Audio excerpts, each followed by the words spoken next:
We have learned what is ventilation, why ventilation is important, what are the different methods of ventilation, what is complex ventilation system.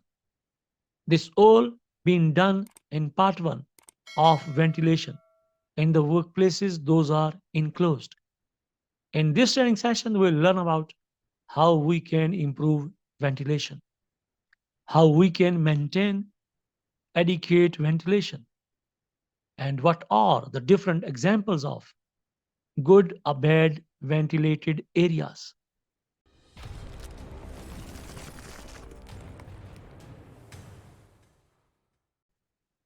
If you are first time on this channel, kindly subscribe it and press the bell icon for all future notifications. And if you find the video informative, then like, comment, and share it with your friends and colleagues. Do you know how can we improve ventilation in our workplace? You need to understand few important points. You have to think about areas that feel stuffy or smell bad. Open windows, air vents, and doors, not fire doors. If we have recirculating systems, do we bring in some fresh air? Do we bring in some fresh air?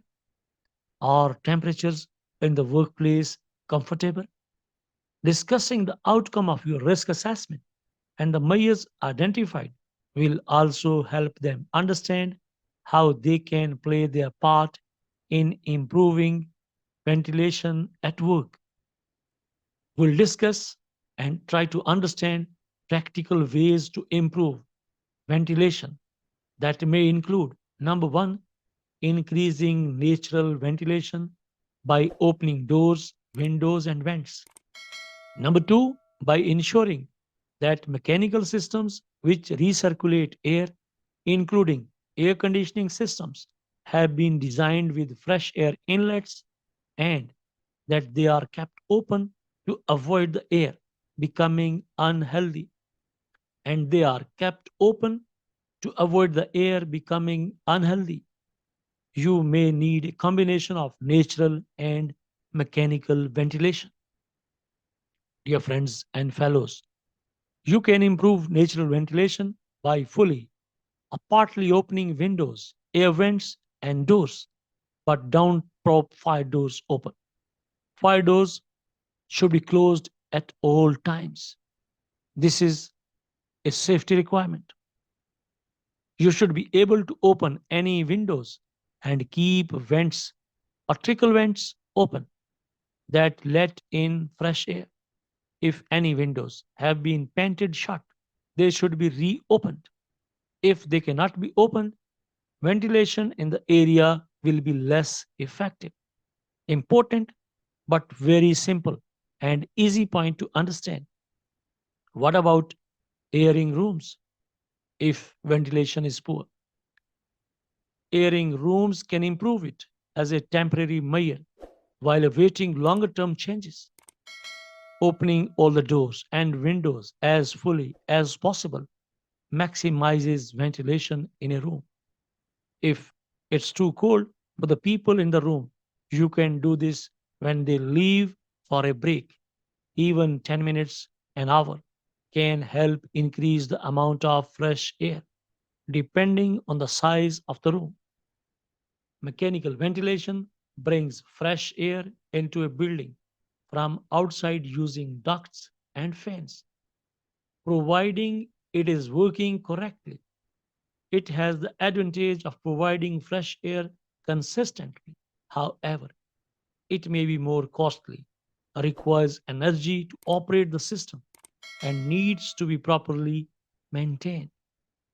It's important to make sure that clean outdoor air is actually supplied rather than assuming outdoor air is clean. If you expect the air coming in to be heavily contaminated with particulates such as heavy traffic or smoke, then it should be filtered because this air is not purified.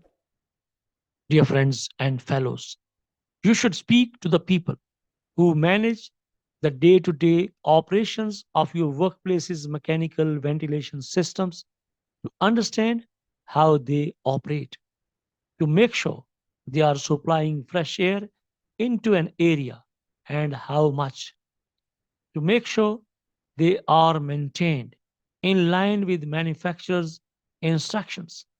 You may need a ventilation engineer to check your system is providing adequate ventilation. What to do if recirculated air is in use? Air to be recirculated should be adequately filtered to remove particulates and should have fresh air added to it before being reintroduced into the workplace. Health and safety approved codes of practices states in the case of mechanical ventilation systems which recirculate air, including air conditioning systems. Recirculated air should be adequately filtered to remove impurities. Avoid air becoming unhealthy.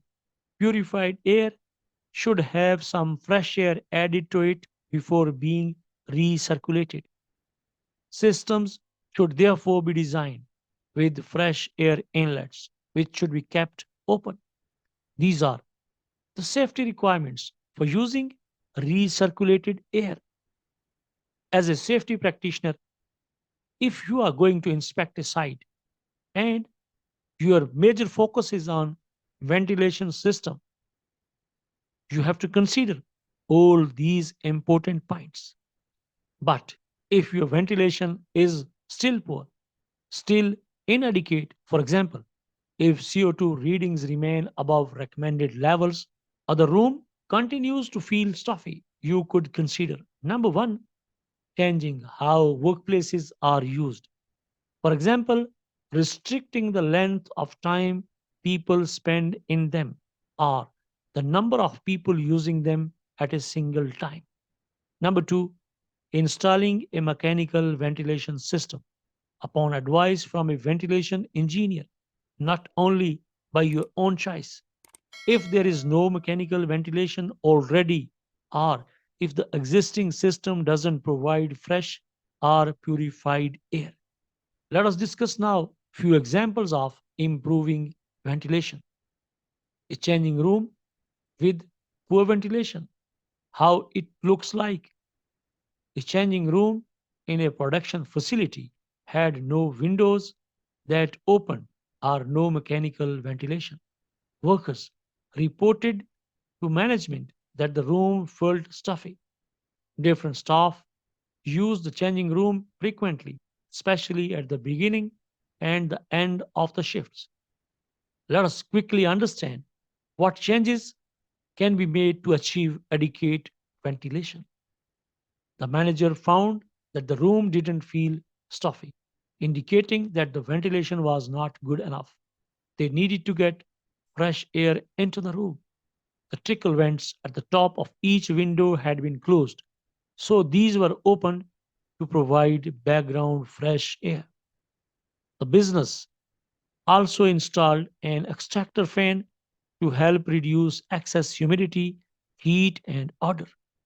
In other words, these are the controls, but it is only possible when someone who knows about ventilation system, he or she will visit the site and put practical recommendations by considering time, money, and effort. Number four, the business needed a competent ventilation engineer to help them. Number five, a ventilation engineer checked the system performance and found it had deteriorated as the business had not maintained it for a while.